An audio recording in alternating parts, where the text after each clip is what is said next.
Hello. We were discussing a special feature of calculus of variations which is called general variation. Normally we have made functions to be unknown, but over a fixed domain x1 to x2 if it is one variable case. But now we are relaxing that. We let the domain of the function that we want to find is also variable, because that leads to an interesting set of problems that we discussed partly last time. We will discuss more today. So, looking at the problem, we have this concept of general variation, where we, as we can see here, so we are looking at a function y star which we think is a solution that minimizes a functional j which has an integrand f which depends on y and its derivatives. Then we say that our domain x1 to x2 is not given to us, that is variable. So, we let that have also variation as it is shown here. So, we have the domain itself from x1 to x2 is going to be undergoing the variation, just like y undergoes variation, which we have here delta y1 and delta y2. We also let the domain vary, and here we differentiate between the h that we are using and delta y that we have here. So, which is the relationship that we have derived in the last lecture. It is not really a big derivation, all we are doing is extending the curve from here to here, there to there, because x1 to x1 plus delta x1 does not exist, but x2 to x2 plus delta x2 exists. So, we need to interpolate this way, extrapolate this way and that way. That gives us basically looking at the slope here, that is why we have y1 double prime and then y1 double prime over here and then y2 double prime over here. That is how we got the delta y and delta y2. And what we did here, if you look back, is a very simple manipulation. When we have this integral to be done from x1 plus delta x1 to x2 plus delta x2, we divided it into x1 to x2 and then added and subtracted these portions that we needed to do, because this additional thing we need to do, that is nothing but f at that point, because delta x2 is so small, we get this term, and then we have to subtract, because we are not doing really from x1 to x2, x1 to x1 plus delta x1, that we are subtracting. Okay.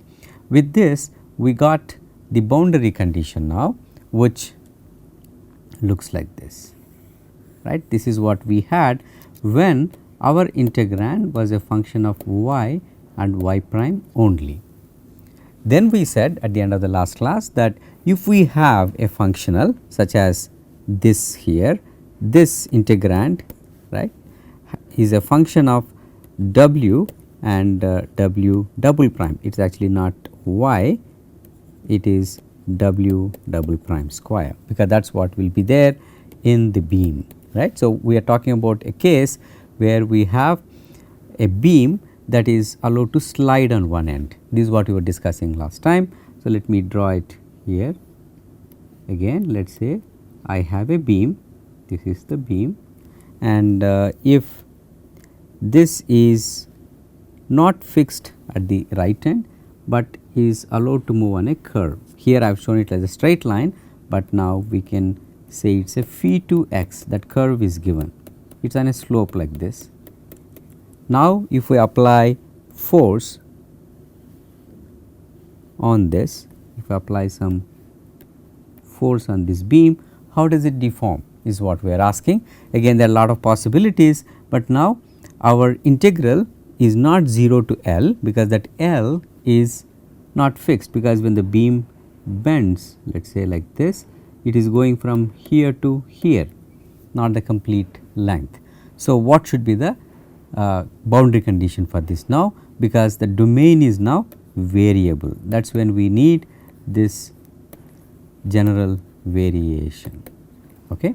So, for that we do not have a condition like that yet, and that is what we will do now, because our integrand now has not just w and w prime. In this case, of course, w prime is missing, but a general case is that our integrand depends on y or w, w prime and w double prime. Okay. When you have that, we can do the same thing. We take a general one now, as if our integrand has y, y prime and y double prime. If we have it, again we do the same thing, in the sense that we do this changed functional from x1 to x2 and then add this part and subtract this part, because the new functional was supposed to go from x1 plus delta x1 to x2 plus delta x2, but we are doing from x1, we do not want from x1 to delta x1, that gives rise to this term, and then we are stopping at x2 here. So, we need to add the extra part over delta x2, which gives us this term, and again if you do the usual integration by parts and all that, we get the boundary condition, we get the differential equation part, where fundamental lemma will give us, actually there should be a delta or h should be there. Let me just erase that. So, this is, yeah, there should be an h here, and then we have h prime and all that. We apply fundamental lemma and make this thing equal to 0, that gives the differential equation. We get the usual boundary condition, and then we get this additional condition here, okay, and then this h, the usual two boundary condition that we get, and then f delta x. Now, when you have h, we said that h is different from delta y now, because h is at some point, again if you go back to this, at any point the distance between these two curves is actually h, as our usual perturbation in the function is, variation in the function. But what we call delta y is a corresponding point. See, x1 was here, it has moved to this point, x1 y1 was here, it has moved to x2 y2 here. So, those two if we compare, that gives us delta y1. Okay. So, this is now delta y1. Okay.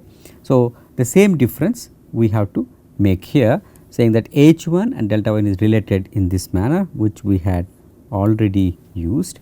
Now, we just take a derivative of this. So, h1 prime becomes delta y1 prime minus y1 double prime times delta x1. Likewise, delta h2 y prime, h2 prime will become delta y2 prime minus y2 double prime delta x2. So, we can substitute for this h prime here and h here at x1 x2, meaning h1 h2, h1 prime h2 prime. If you do that, we get the boundary conditions that look like this. Now, we had three boundary conditions. There is the first one that says f y double prime delta y prime x1 x2 equals 0, that is the usual one that we already had, and similarly we have this condition f y prime minus f y double prime prime times delta y, that is also known to us already. What we had, these two we already know, but this third one is a new one because of variation in the domain. Whenever domain is variable, we have to satisfy this, because delta x in that case is not 0. So, that must be 0, a long thing that we have here. Okay. That is a condition. Now, get back, and differential equation of course remains the same, that does not change. So, differential equation does not change. This is something important to remember, does not change when the domain is variable, when the domain is variable. Yeah. So, that is something that we must remember. Okay. Only the boundary condition, we have this extra boundary condition that involves y and y prime and y double prime in some sense. Okay. Now, this is basically capturing what we have. When we have an integrand that depends on y, y prime and y double prime, we would have the boundary condition, which this is expanded version, this is the extra boundary condition, extra BC. Now, if you see this and what we have here are not the same, because at that point we still had y and y prime, but now we have let that point move along a function phi 1 x, phi 2 x. Earlier delta x was domain was variable delta x 1, delta x 2, but now the delta x 2 and delta y 2 are related because they have to lie on this line, delta x 1 y 1 related because they lie on that line. So, we have this relationship delta y 1 delta x 1 are related, and hence when you take derivative these two are also related. Here it is phi 1 prime, here it is phi 1 double prime, and then we have this relation and this relation. If we now substitute this delta x 1 or delta y 1 that we have in terms of the other, we get an equation that is this long one that we get by adding, and the new thing that appear here as this phi prime and phi double prime that come about, the boundary curves where the boundary has to go. Okay. This is more general version of the so called transversality conditions. Transversality because this is only when you have a particular form of the functional which is f of y square root of 1 plus y prime square, f of x, not f of y, f of x square root of 1 plus y prime square. If you have functional, then these curves being normal like what is shown here, the orthogonality transversality holds. For all others we still call them transversality conditions, even though they are just very general ones. Okay. Noting this, in this case phi 2 is given to us, we go back to this equation that we have and look at our functional. Okay. So, we look at our functional that depends on, again this is not y double prime, this is w double prime, this is w double prime, and when you substitute all the relevant things over here, okay, phi 2 that is given as a straight line, all that, we get this condition. Okay. This multiplied by delta x at x 2 because that is variable, but then delta x 2 is not 0 because it is variable. So, what multiplies this thing is equal to 0, that is what we have put, okay, because this is not equal to 0. Okay. What does it physically mean if you were to compute this half E I w double prime square minus q w minus E I w double prime prime phi 2 prime minus y prime plus this is actually not y prime again, this should be w prime E I w double prime w double phi 2 double prime minus w double prime. Okay. This is just a typo, right. Now, if you do that at x 2, right, that other end, that is L that you have, what it should mean? It means that when it is allowed to slide here, okay, there will not be any force there, there is no reaction force. Whatever reaction force that will be at this end will be in that direction. Okay. That is what it means physically. The tangential component of the reaction here along the curve is going to be 0 because it is free to move in that direction. Okay.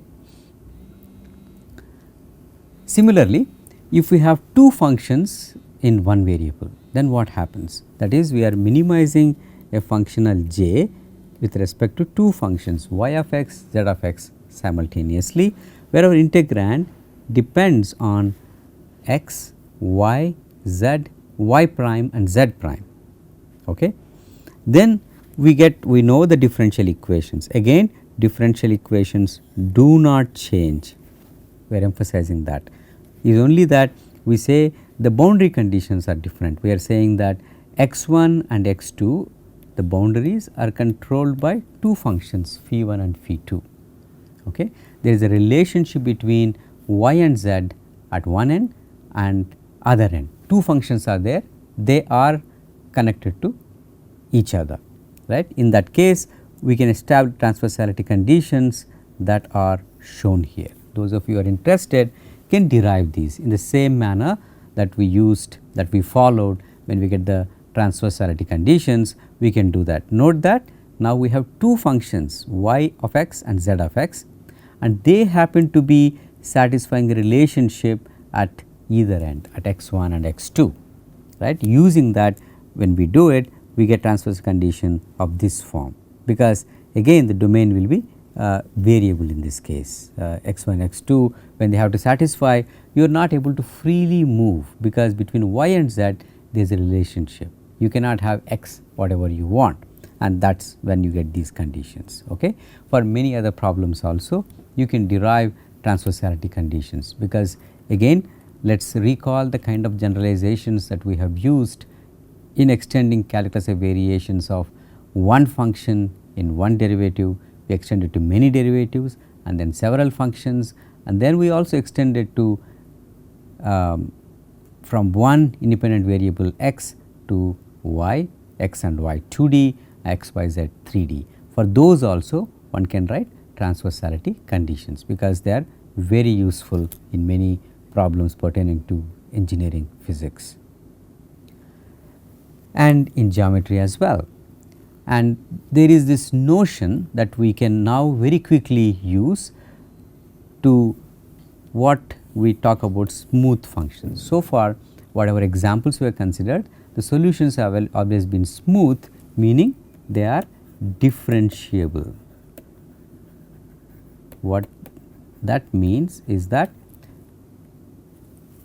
we can take derivative of the functions, but what about points like this, right. So, we have this is a smooth function, this is a non-smooth function. If you look at this point, which I will put a big red dot there, that point is not smooth, right, not differentiable, because there is no unique gradient at that point. It is going there and then suddenly changing its direction abruptly, as opposed to a curve that smoothly goes like that, right. So, for such things, if a solution is of that kind, we will soon cite an example where that happens, a very simple problem, but that has a non-smooth solution. How do you do that? How do you deal with those? In fact, such extremal curves are called broken extremal. Broken in the sense not that a line is there and it is made into two pieces, not like broken like that. Normally if you take a wire and that wire bends like this, you say the wire is broken, right. It is not made into two pieces, but it is just that at that point it looks like somebody broke, right. It is broken. Okay. So, we can use this variable end conditions to talk about this broken extremals, okay, or non-smooth things. So, we look at that middle point in a interesting way. So, if I have a problem where I have to go from 0 to L, okay, I will draw the domain. If I have to go from 0 to L, and if I suspect that at some point in between there might be a broken point, meaning that a non-differentiable thing, let us call that xc, or original j, the functional, we can split into j1 and j2, that is from here to here j1 and from here to here we call j2. Then we write down our boundary conditions that we have discussed in the last class and today, that we write these conditions.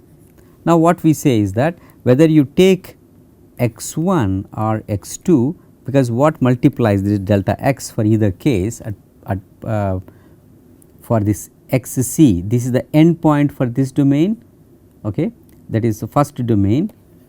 If I take y1 curve, this is beginning point is known, this is not known, and here beginning point is not known, end point is known, right.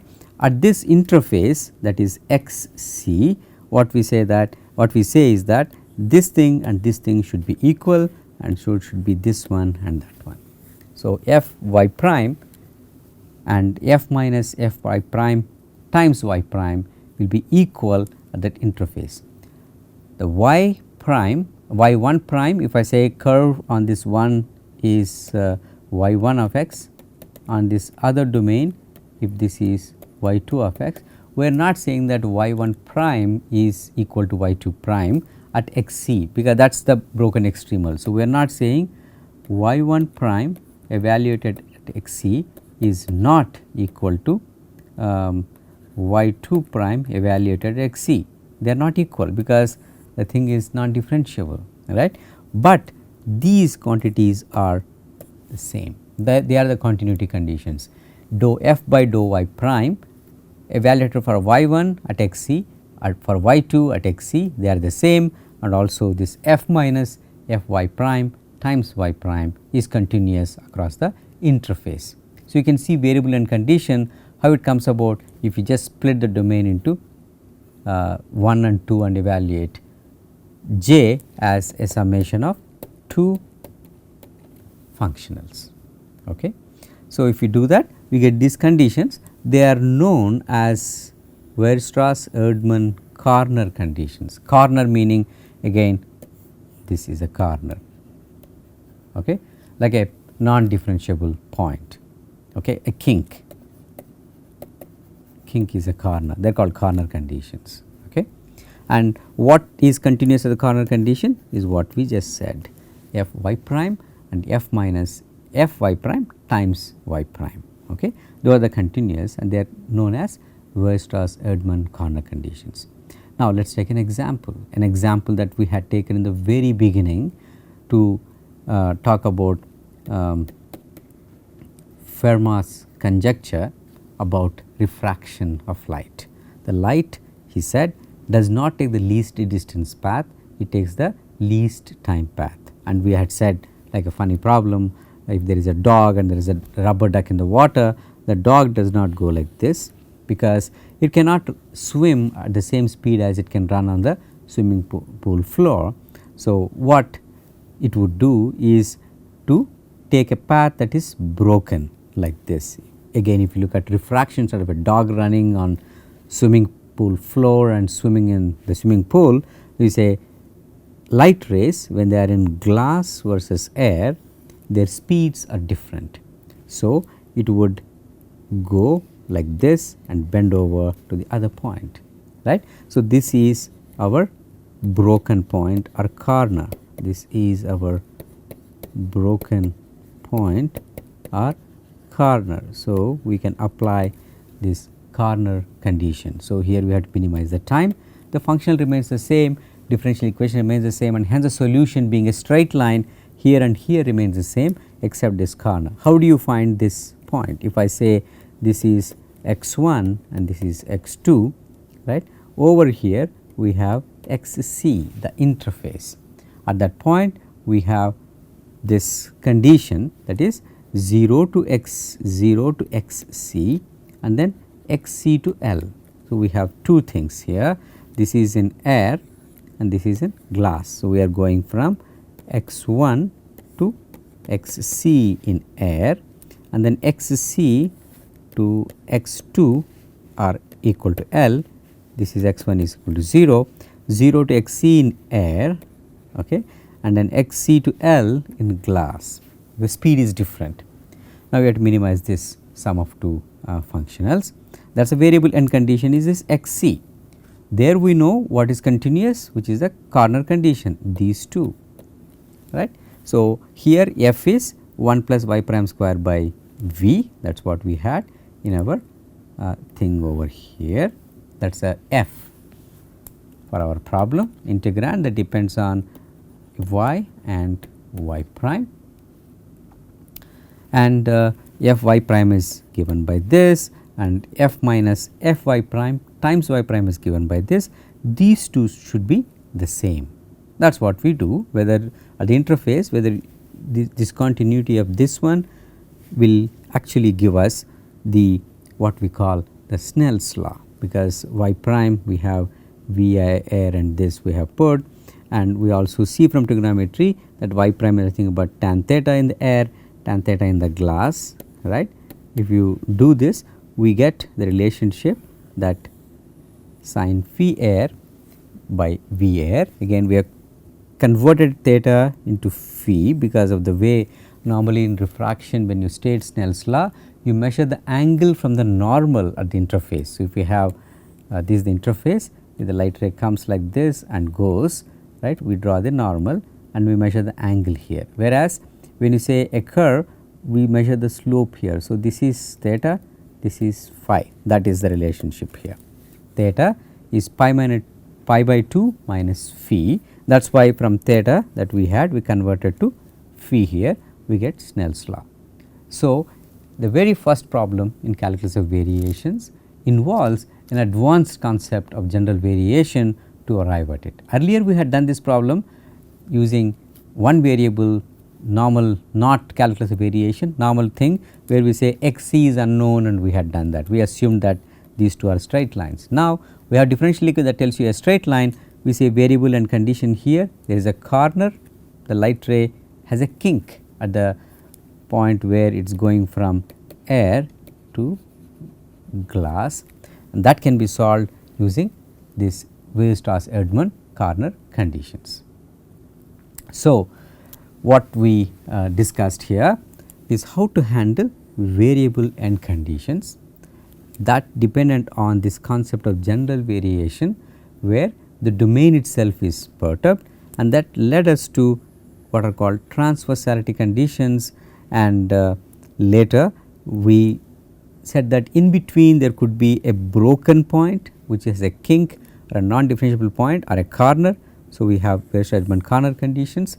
We also quickly looked at a two function case. In fact, more such cases can be studied. That is just one thing that we have y1 y of x and z of x, and y and z could be related to each other by at either end. More such situations can be studied. Okay, we just considered one example as an appetizer. Okay. So, this is one important thing, calculus of variations, where the domain itself can be variable, and we can consider that as well. Okay.